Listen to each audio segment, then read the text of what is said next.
De votre point de vue, comment les financeurs publics et les associations bénéficiaires de fonds publics peuvent-ils co-construire un projet d'évaluation et son cadre de référence? Alors, tout d'abord, ce que je voudrais dire, c'est que les associations sont maintenant très fortement convaincues que des dispositifs d'évaluation sont nécessaires, qu'ils sont utiles et qui, même plus, ils permettent d'inscrire les associations dans une démarche de progrès au regard de l'utilité sociale qu'elles entendent produire. Ce qui n'a pas toujours forcément été le cas, parce que ce n'est pas forcément facile de s'inscrire en dispositif d'évaluation.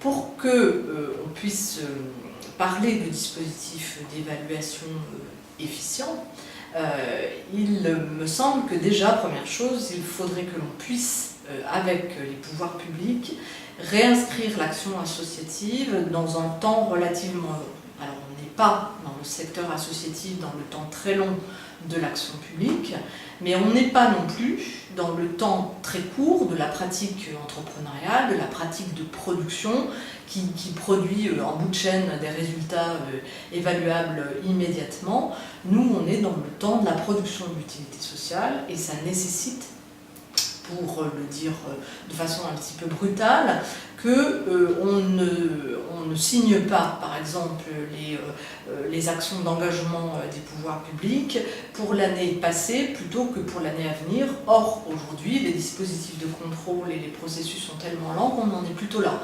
Ce qui fait que l'évaluation, elle est rarement bien appréhendée dans ces cadres-là. Déjà, se réinscrire dans l'action longue serait un préalable. Ensuite,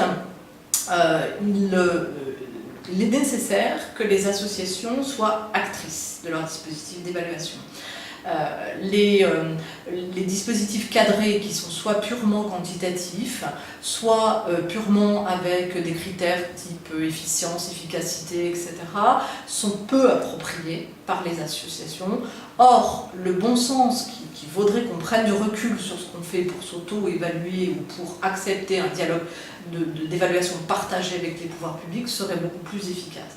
Dans ce cadre-là, si les associations prenaient le temps de proposer leurs propres critères, nécessairement mis en dialogue avec les pouvoirs publics dans un temps adéquat, et qui rajoutent eux-mêmes leurs propres critères au regard du dispositif public, de la politique publique dans lequel s'inscrit l'action associative, on pourrait en effet tendre vers des dispositifs d'évaluation qui seraient probablement efficaces. Le tout quantitatif, quand il est proposé, conduit à l'absurdité quelque part, parce qu'on finit, c'est un secret pour personne, on finit par donner, par exemple, comme indicateur d'évaluation des nombres de réunions, parce qu'on n'a pas envie et on n'a pas la capacité de définir des critères quantitatifs qui sont mal adaptés à l'utilité sociale. Par ailleurs, à l'inverse, un certain nombre de concepts trop éthérés, tels l'efficience par exemple, nous amènent à penser qu'il y a une capacité à éviter des coûts dans le champ associatif. Or, clairement, dans ce qu'engage le secteur associatif aujourd'hui, ce n'est pas sur des économies de coûts, sur des réductions de coûts qu'on va gagner en efficience. C'est vraiment pas l'enjeu. Le problème est ailleurs et on n'a pas trouvé la juste mesure. L'évaluation est un sujet ancien pour le monde associatif, sur lequel des avancées ont été faites, mais il reste sans doute encore beaucoup à faire pour trouver les bons instruments. Il me semble qu'un premier élément, c'est de mettre en avant des conventions pluriannuelles d'objectifs entre les financeurs publics et les associations, et que l'élaboration de ces conventions pluriannuelles d'objectifs soit l'occasion et le moment de se mettre d'accord sur des modalités d'évaluation. Se mettre d'accord sur des modalités d'évaluation, c'est déjà être au clair sur les objectifs qui sont visés dans cette convention pluriannuelle. Qu'est-ce que les financeurs publics attendent des associations? C'est aussi se mettre d'accord sur la façon dont l'évaluation sera faite, en interne ou par des tiers extérieurs, comment elle sera payée, parce que évaluer ça coûte, et donc le financeur public et l'association soient au clair sur la prise en charge du coût de l'évaluation. Pour les associations qui ont des conventions pluriannuelles et qui ont une taille suffisante, cela me semble être le bon moment de se mettre d'accord sur les indicateurs et la méthode d'évaluation.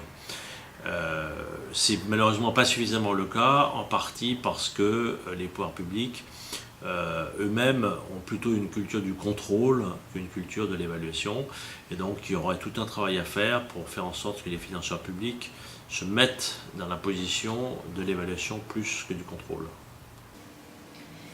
De votre point de vue, quel rôle peuvent jouer les têtes de réseau associatives pour accompagner les associations dans ces processus d'évaluation?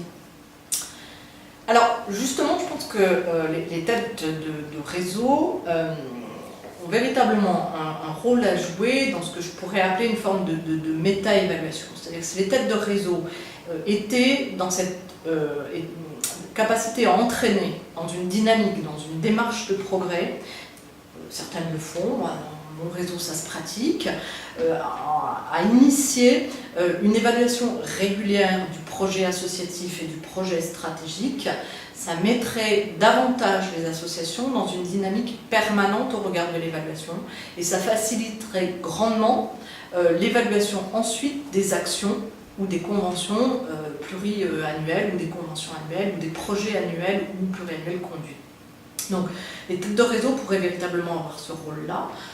Par ailleurs, elles ont toute capacité à co-construire avec leurs adhérents des outils de l'évaluation et en y impliquant les parties prenantes, dont les financeurs publics dont on parlait tout à l'heure, financeurs en règle générale d'un certain nombre de projets. La première chose que je dirais, c'est que cela ressort du conseil d'administration. L'évaluation doit faire partie de la gouvernance de l'association, donc ce n'est pas quelque chose qui doit venir de l'extérieur ou doit être fait dans un coin, c'est quelque chose qui est très lié au projet associatif. On s'évalue par rapport à quelque chose, et pour une association, c'est le projet associatif.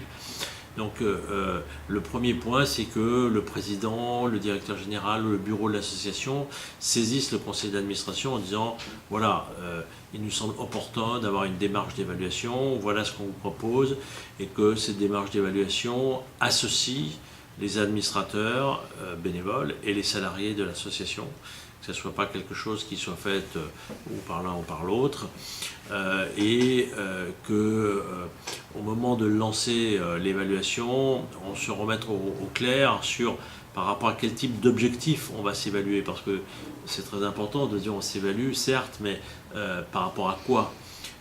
Et donc, pour regarder les résultats de l'évaluation, il faut bien redire quels sont ces objectifs. Enfin, je dirais que ce qui n'est pas toujours facile, mais il faut avoir une démarche à la fois quantitative et qualitative, c'est-à-dire que cette évaluation de l'utilité sociale associative ou des résultats obtenus par l'association, ils doivent mixer des éléments quantitatifs, donc il faut quand même dire des choses si on travaille dans le champ de l'insertion et quels sont les résultats quantitatifs qu'on a eu dans le champ de l'insertion, et des éléments plus qualitatifs par rapport à un projet. L'un des mots-clés de l'univers associatif, c'est le mot utilité sociale, et ce mot-là ne peut pas s'enfermer uniquement dans des critères, des indicateurs quantitatifs. Donc voilà, passer par la gouvernance, c'est-à-dire par le conseil d'administration, et bien fixer ce qu'on cherche à évaluer en ayant des indicateurs quantitatifs et qualitatifs. Selon vous, quelle position doit prendre une association dont le ou les financeurs ont pris seuls la décision d'évaluer ces actions conduites? Alors là, ça peut être relativement simple. Elles n'ont pas à accéder à ce type de demande, parce qu'à ce moment-là, ça veut dire qu'on confond le contrôle et l'évaluation. Le contrôle, c'est en effet aujourd'hui une dérive assez forte, c'est que les financeurs publics ont tendance à passer beaucoup de temps à évaluer l'utilisation des fonds, et à penser qu'à travers ça, ils ont fait une évaluation. Et du coup, induisent aussi en erreur les associations qui pensent qu'elles rendent une évaluation quand elles sont contrôlées sur l'utilisation des fonds. Il faut arriver à remettre les deux choses à leur bonne place. Et du coup, quand on fait du contrôle, on fait des contrôles, mais quand on fait de l'évaluation, elle est partagée. Je crois que le rôle des fédérations, c'est d'abord de sensibiliser les associations au bien fondé de l'évaluation. C'est-à-dire que pendant longtemps, les associations ont été assez réticentes au principe de l'évaluation. On a toujours peur quand on va se faire évaluer. On se demande quel va être le résultat. On a l'impression qu'on va se faire noter, qu'on va se faire contrôler, qu'on va nous dire que c'est pas bien, qu'on va nous supprimer des financements. Donc le premier rôle des fédérations, c'est de montrer aux associations que l'évaluation n'est pas faite contre eux, mais elle est faite par eux et pour eux. Et qu'une association qui s'évalue, qui est capable de dire voilà ce que nous faisons, voilà les résultats que nous obtenons, voilà ce que nous avons modifié dans telle ou telle partie de la vie sociale de notre pays, eh bien elle est plus forte cette association-là. Donc il faut donner une légitimité à l'évaluation, rassurer les associations et puis leur apporter des outils.